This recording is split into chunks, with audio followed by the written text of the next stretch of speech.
This, my friends, is the playbook.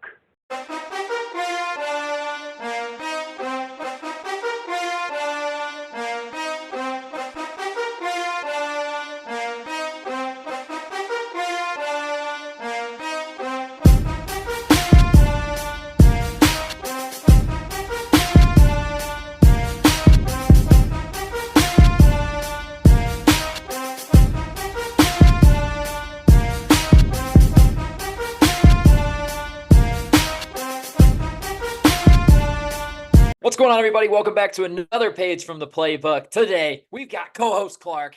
We got your boy, AO, here and ready to roll. Addison bringing you guys a couple of in-depth, deep dive breakdowns on some NFC teams. Addison, tell the folks who you're talking about today, and let's get into this, man. Well, today we're going to be talking about the Dallas Cowboys, America's team, Colin's team, as you know, if you're watching the pod. I mean, let's just jump straight right on into it. Before we get into today's video, guys, I just want to give a special shout out to today's sponsors, starting with Gold Fine and Bowles, lawyers for the injured. Personal injury, workers' compensation, those are their two things, but any sort of legal advice, they're the people to call. Give them a phone call, 309-673-5144. Tell them we sent you, okay? And I'd also like to shout out SeatGeek for sponsoring today's video as well. Use promo code PlaybookSports on their website to get $20 off your first purchase of $30 or more. Let's get back to the video. And talk about the 2023 season a little bit before we go ahead into the 2024 season and the coaching staff. Last year, Cowboys went 12-5 for the third straight season. It was good enough to tie for first place in the NFC, but become the second seed. They did win the division, second time in 3 years under Mike McCarthy. End of the day, though, first round of the playoffs, they ran into the Green Bay Packers, who were extremely hot, and the Cowboys hadn't lost at home all year, and they got trounced. And it was an embarrassment. Game was over early. It was the only, like I said, home loss that they took all year, and definitely a bad taste in the mouth for Cowboys fans to remember when they think about the 2023 season. We're just talking about some of the players. Dak had an MVP caliber year, one of the best quarterbacks in the league. He's definitely showed why he is worth the extension that he needs to get. CeeDee Lamb, there were some questions. Is he going to be one of the top receivers in the league? And he answered all of them with an outstanding yes. The guy's a top 3 receiver in the league, no question, after last season. And Tony Pollard was a little bit of a letdown in the running back room. Getting rid of Zeke, obviously thinking Pollard's going to be able to take that step. He looked good. But in the end, they got rid of Tony Pollard because of how lackluster he looked behind the offensive line. And the defense and offense, both top 3 in the league. And what does that really show for you? A first-round exit. What else do you need, Dallas Cowboys? It's got to be tough to be a Cowboys fan. I mean, you've got an elite offense that scores points. You've got an elite defense that shuts everybody down, that creates pressure, gets sacks. At the end of the day, it's still not enough. Hopefully in 2024, we'll obviously talk about it. Things get better. We'll have to see, because we'll talk about the coaching staff, getting into it a little bit here. One of the key pieces of the Cowboys was their defensive coordinator, Dan Quinn, and he left to go be the head coach in Washington. So Mike McCarthy, in his 4th season, is going to have a new DC behind him, and that's going to be Mike Zimmer. Zimmer's coming over with a 4-3 defense. He runs a 4-2-5 in passing situations with both linebackers right up over that center. Get that double mug blitz rolling. So it's going to be interesting. The Cowboys have the lackluster defensive tackles last year, but Mozzie Smith will defensive coach Jeff Zagonia. I'm sorry, I definitely butchered that name, but it's a weird one. It's a ZG. Don't know. So, but D-line coach and Mike Zimmer got to coach up those D tackles. But they got some threats on the edge. Obviously, Micah Parsons, an all-pro D end. And I expect with Zimmer's blitz approach, the Cowboys are going to be even more aggressive going after quarterbacks, which is sort of scary to think about when you really get down to it, because they already create a lot of pressure. One key piece that the Cowboys themselves think they've kept around, though, in-house was Al Harris. He actually got a promotion to assistant head coach. He was a corner under Mike McCarthy in Green Bay. And it's good to see him talk highly of Al Harris and how he's a key piece to keeping the locker room together. And he's just a great overall coach. So it's really awesome to see him stick around, and the Cowboys love him. And assistant head coach, that's a pretty big deal. Yeah. So shout out Al Harris. But the Cowboys staff, Not much has changed. Brian Schottenheimer was the offensive coordinator last year. End of the day, that's Mike McCarthy's job. He's the one calling plays. He's the running the offense. So Schottenheimer is the OC just in name only. He is not really doing much other than that. But other than that, the staff really did say much of the same. Lost a couple guys, but Mike Zimmer's bringing in a couple other pieces that he's familiar with. Well, obviously, I say we just jump into the depth chart now for the Dallas Cowboys for this 2024 season. Dak's at quarterback for this year. Obviously, he's going to be playing, get that bag, and then hit that free agency unless an extension occurs, but it's most likely going to be free agency. Running back, we're bringing back the glory days. Number 15, Ezekiel Elliott. Changed the number, man. Everything is going to be great now. It'll be great again. Rico Dowdle's backing him up. I don't really see great things out of the Cowboys running back room this year. They're obviously going to try. If you had to draft one in fantasy, which one are you taking? I'm taking Zeke because he probably will score touchdowns, but it's going to be goal line kind of guy. Yeah, going to be ugly. Right. And then you go down to the receiver room, and I'll be honest, doesn't really get that much better looking at it. Obviously, CeeDee Lamb, who's out right now with the contract situation, but assuming they get that figured out and he's playing, he looks to be like the only guy in the room that's a difference maker. Brandon Cooks lost a step, might not be the same guy. He's definitely getting older. I mean, every year, and it's just another year on his body playing in the NFL. That's definitely tough. And then third right now, they've got Jalen Tolbert listed, and it's just, is he going to be able to be – no, legitimately, that is their third receiver, Jalen Tolbert. And it's like, is that enough for Dak? Jake Ferguson at tight end looks like he could become a stud, but maybe not one of the best tight ends in the league, and that's maybe what they need right now, considering CD is the only weapon who's also not actively in camp because of the contract situation.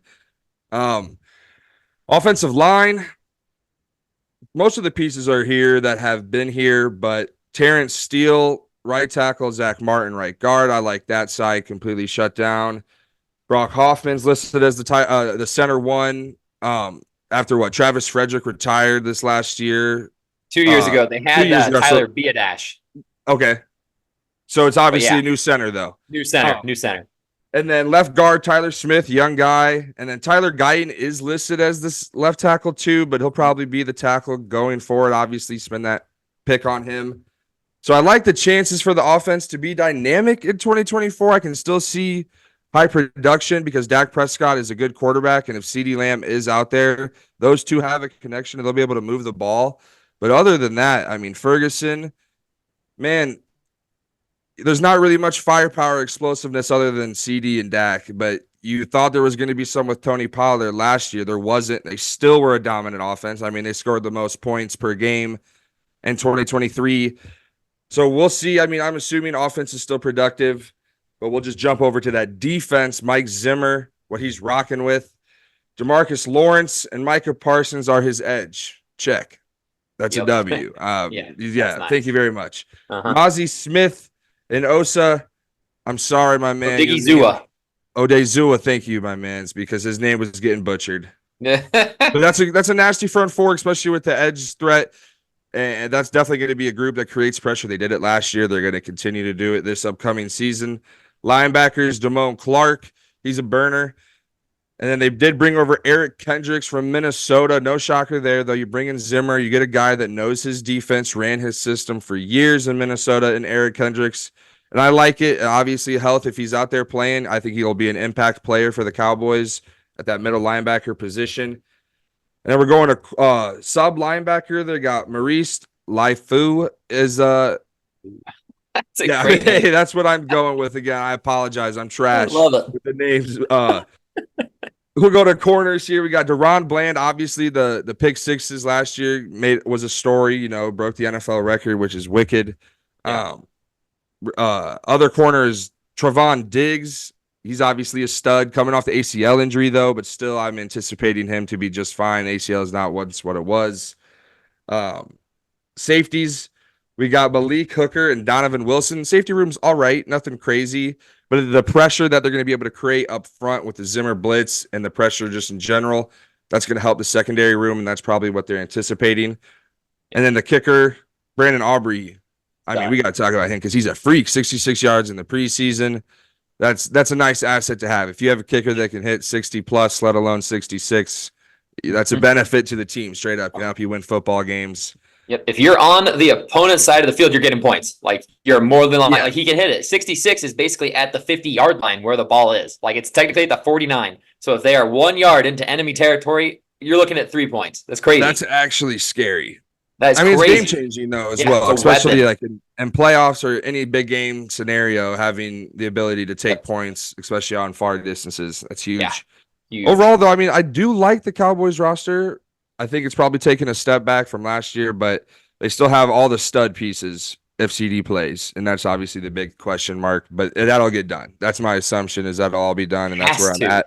That's where I'm at with all these predictions that I have. It's like CD's playing, because if not, then obviously that changes everything and they're fucked. But I think I said it on our pod when we talk about the NFC East. So a small spoiler because that video hasn't come out yet. But if CD Lamb doesn't play, I think they're a 6 or 7 win team. Yeah. And if he does play, I think they're an 11 win team. That's how much of a difference he makes to the entire offense. Because if Brandon Cooks is your number 1 receiver and you've got the ghost of Ezekiel Elliott and Rico Dowdle in your backfield, who are you scared of? Who are you even scared of?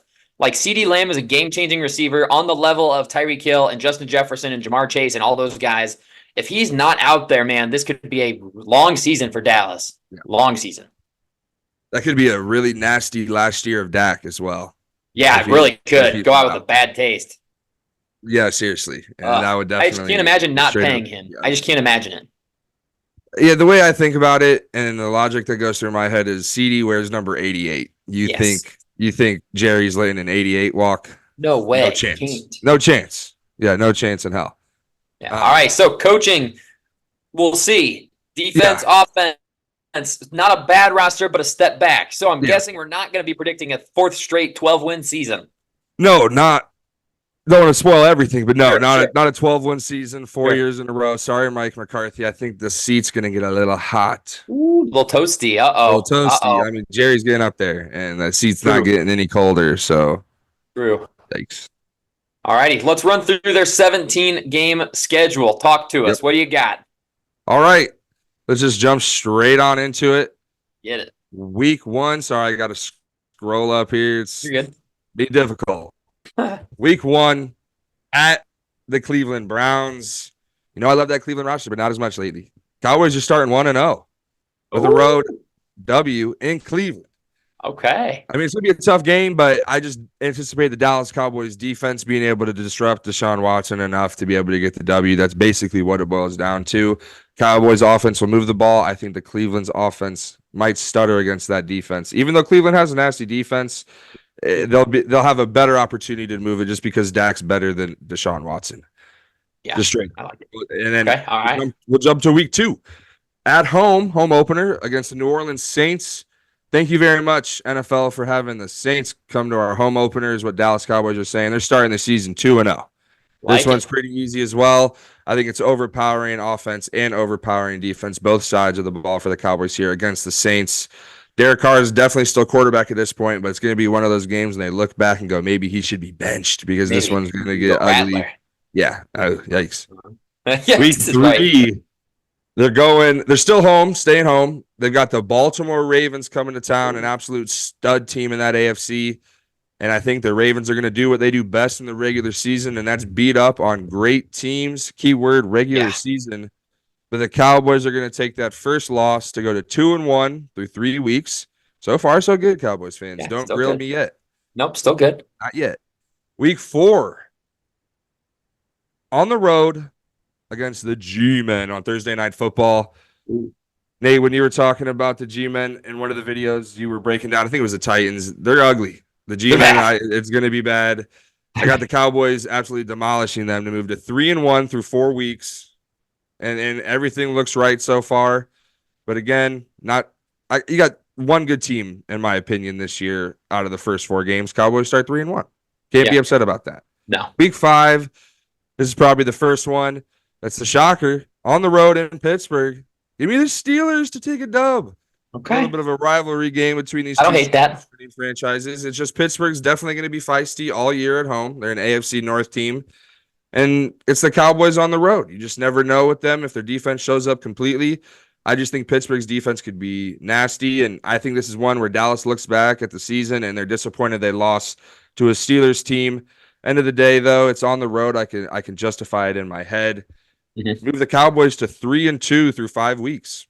Okay. All right. I like it. Week 6, they're playing an NFC contending for the Super Bowl team in the Detroit Lions. It is at home for the Cowboys. It is in Dallas, but that does not matter. The Lions are going to come in and take the dub, get the revenge for last year, the penalty, all that BS.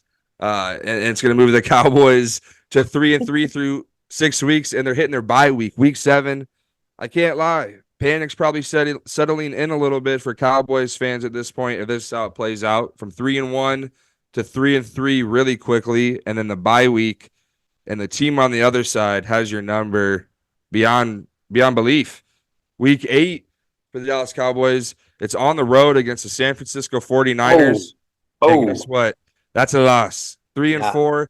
I think the 49ers are just going to be right back up there with the top of the NFC again this year, top of the NFL, realistically. And it'll probably be a good game, a good matchup, but San Francisco's just got Dallas's number, so give me 3-4 through 8 Man, that's weeks. a tough start for the first 8 weeks. Only 2 of these teams did not make the playoffs last year. Yeah. That's the Giants and the Saints. Yikes. Yeah, Cowboys' schedule's hard. That's what I came away with. That's the death of the number 1 seed last year, and then losing first round playoffs makes it not really worth it. Yeah, definitely. Yeah, week 9 after a tough one against the San Francisco 49ers, you play a divisional rival of the 49ers. Actually, that's total cap. I just made that up. They're not divisional rivals because this is the Falcons. They're in the NFC South. Falcons. We'll retract. But week 9, basically, it's in Atlanta for the Dallas Cowboys. They're playing the Atlanta Falcons, who I think completely have improved. Offense, obviously, Kirk Cousins. And then defense, they went out and signed a couple of guys. I think Atlanta's going to be nasty. But I'm giving the Cowboys the victory here, and a good game will be high scoring. It's the way the Atlanta team's going to play this year. Give me the Cowboys to take the victory here on the road, to be 4-4 through 9 weeks with a divisional matchup in week 10 at home in Dallas against the Philly Eagles. Be the first matchup between these two teams this year. I'm going to have the Eagles coming away with a victory here. Move the Cowboys to 4-5. Yeah, Philly coming into Dallas and getting a dub. Last year they couldn't do it, but this year I think they're going to. Philly, I'll talk about them in a video soon, but they improved, I think, in the areas where they struggled, and that's big. And if they figured things out, they're going to be a dangerous team. And then week 11, this Dallas Cowboys team is at home again, but it's another playoff team from the year prior. It's the Houston Texans. And I think the Texans are a team that improved pretty much everywhere. And it's CJ Stroud potentially taking another step. So they're going to potentially be deadly. And I think they're going to get the job done in Dallas. And that's going to be back-to-back home L's for the Cowboys in weeks 10 and 11 to the Eagles and to the Texans. Man. And you're 4-6, Dallas, and all of a sudden panic. You're thinking about, is it worth it to pay Dak all this money? What do we do right now? Because this is definitely a scenario you do not want to see with a bunch of money owed to a bunch of great players very soon. And that's exactly what Dallas has run into.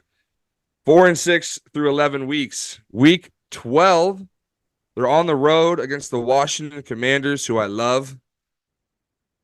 Commanders take the loss, though. Dallas Cowboys get a victory to move to 5-6.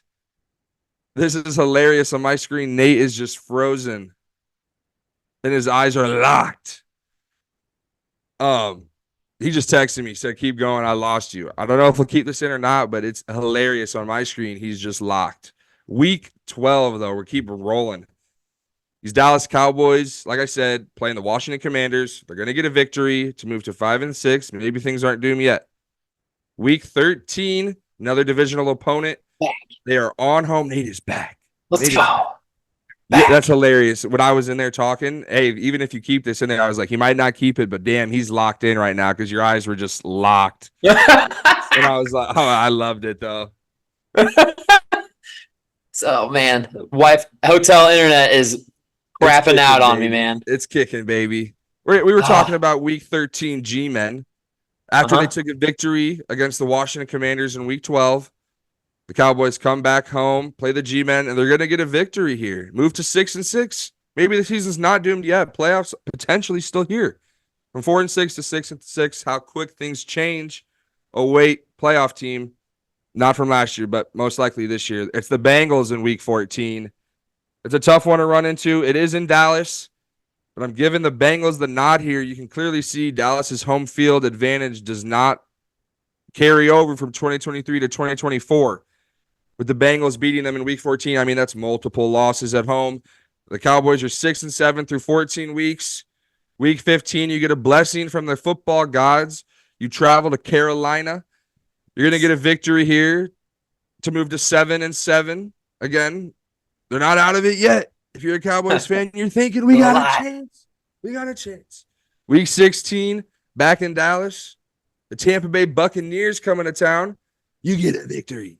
Oh, they're getting high at the end of the season. Uh-oh. Cowboys 8-7, one game above 500, playoffs looking real good all of a sudden. Week 17 at Philly. Ooh. Philly came into Dallas earlier this season and won, according to my predictions. Can Dallas get the revenge and a must-win? Week 17, they do, according to me. Ooh. Yep, they moved to 9-7. Let's go. All of a sudden, looking pretty good. Playoff spot most likely in hand, especially when they see Washington on the schedule for week 18, right? And if you're me, because guess what? The Cowboys lose. A massive week 18 game to fall to 9-8. Potentially miss the playoffs. I don't know how tiebreakers are going to go down exactly, but that 9-8 spot's going to be hot. It's either going to be 7th place or a game out of the playoffs. And they're going to take a crushing week 18 loss to the division winning Commanders. Yeah, I'm saying it. I'm saying it in every video. It's great. Woo! Yeah, it'll be a heartbreaking loss week 18. Overall, 9-8, a 3-game drop from the season prior. I think some outside storylines are going to have impacted the team, and it will be something that cannot be overcome. And it'll just last all year. There'll be questions over multiple guys' future, and it's going to become a distraction. And Mike McCarthy's seat is going to be extremely hot at the end of 2024, especially if this 9-8 leads to a missed playoffs. If this 9-8 can sneak them into the playoffs, they win a game, everything's fine. Yep. But if they miss the playoffs, God forbid, they're in trouble. Don't know what Dallas is going to do. Are they going to blow it up? Who knows? Big questions. There'll be some great players available if they do. Yeah. But that's a 2024 Dallas Cowboys season over. I mean, it stinks for Cowboys fans who are hoping for something else. But, man, like you said, like this is a hard schedule. Like, at the end of the day, this schedule is hard. This 9 wins here. You can't be pissed, I think. No. Obviously, you want to win 11 games, 12 games. But like you said, Nate, their first 8 games, they play 6 playoff teams from the year prior. Yeah.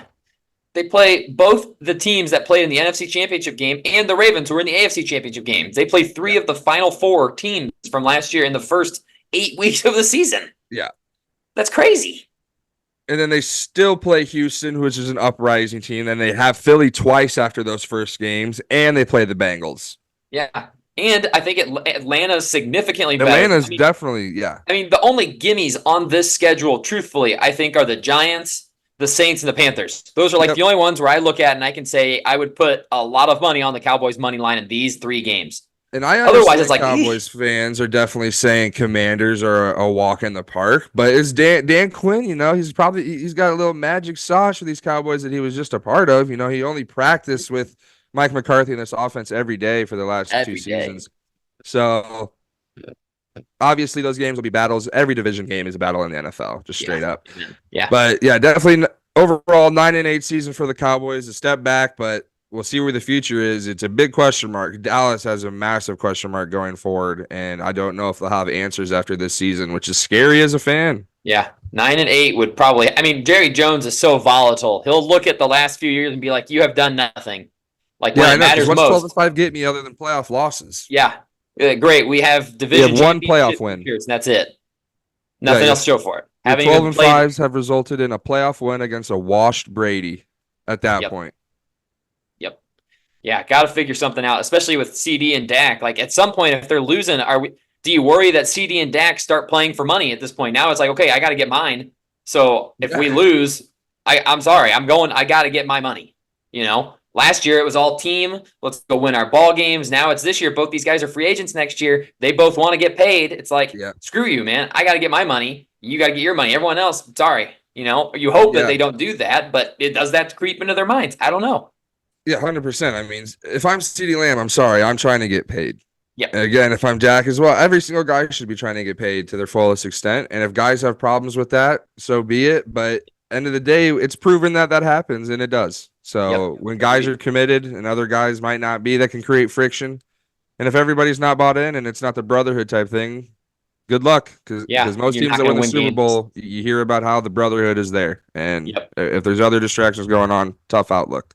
Yeah, agreed. All righty. Well, that's all we've got for you guys on the Dallas Cowboys. Stay tuned for more videos from Madison and the rest of the fellows on the podcast as we continue to kind of grind out these in-depth videos before the season kicks off in just under 3 weeks.